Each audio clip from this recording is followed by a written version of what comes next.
Hi guys, welcome back to this channel. My name is Sheila and I'm so glad to be back. I know it's been a minute, but today God has released a word that I would love to share with you guys. So I know we have talked about God can show you who your spouse is, and the definite answer is yes. But today I want to talk about prophetic marriage. So I'm led to talk about this topic because we know that prophetic is not the primary way God reveals um, or joins two people into holy matrimony.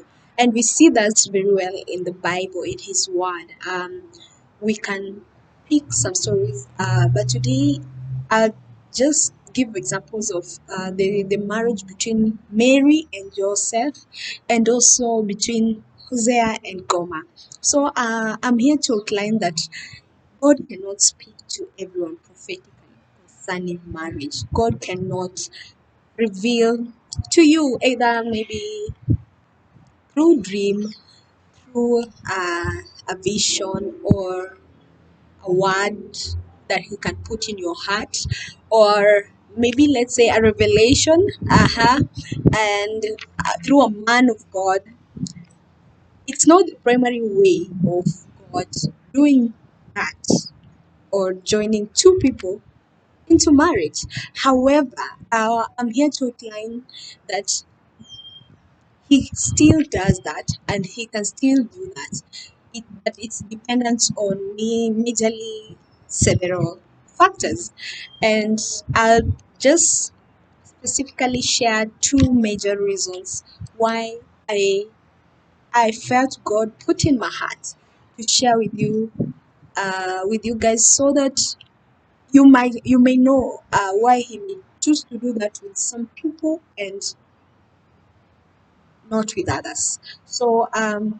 The first reason is He will do that based on your heart posture. As a person, how yielded are you to God's leading, to God's leadership, to God's will? Uh, can you be easily interrupted by God? Are you a person who can lay their heart's desire for the sake of God's will to be done? If you're such a person, then yeah, God speaks prophetically to such people. And the best example I can give of that is Jesus' birth. The way God appeared to Mary and Joseph at different times, different places, concerning His will for for their union. And I'm amazed the way the Bible describes Joseph's plan. He had already planned to separate with Mary because he was pregnant. She was pregnant, and of course, he was not the father of the baby. So she had already planned to separate. And of course he had already planned to do that privately, and at this point I think they were engaged, they were about to get married. But the Bible describes of how Joseph was yielded to God's heart and God's leadership, in that he was willing to be interrupted. He was an honorable man, and he was afraid of what people will talk about, but he chose to put aside his personal will, so that God's will can prevail. And God's will was for Jesus to be birthed through this union of Joseph and Mary. And same to Hosea. I'm so sure, as a prophet of God, he never thought of getting married to a prostitute.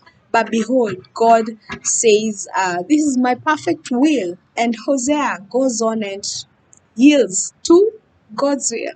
So, number one is, how are you yielded to God's will?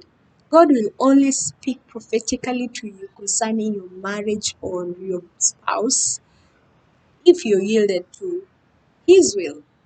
If He has seen your heart, that you can easily be interrupted by Him so that He may be glorified in your life. The second reason we also note that God can do that because of the assignment that He has for both of you, for the union that He's bringing into place or He's planning to bring into place. So, if there is a specific union, maybe let's say a ministry that He's about to do a specific assignment, He will reveal that to both of you. He will do that prophetically so that you guys can align to His will. And of course, He's not a foolish God. So by the time He's talking to both of you, He has already tested you before. He knows your heart. He knows if you can be aligned to His will. And that's why He will choose to do that prophetically. So I hope this blesses you guys. And uh, yeah, I just encourage you to be yielded to God's leadership. Above all, God, um, God loves you, and be yielded to His voice. And imagine His will is better than your will. His choice is better than your choice. So always trust Him. He knows what's best for you because He is your Father and He loves you very much. That's it for me today, and I hope to see you in my next video. Bye.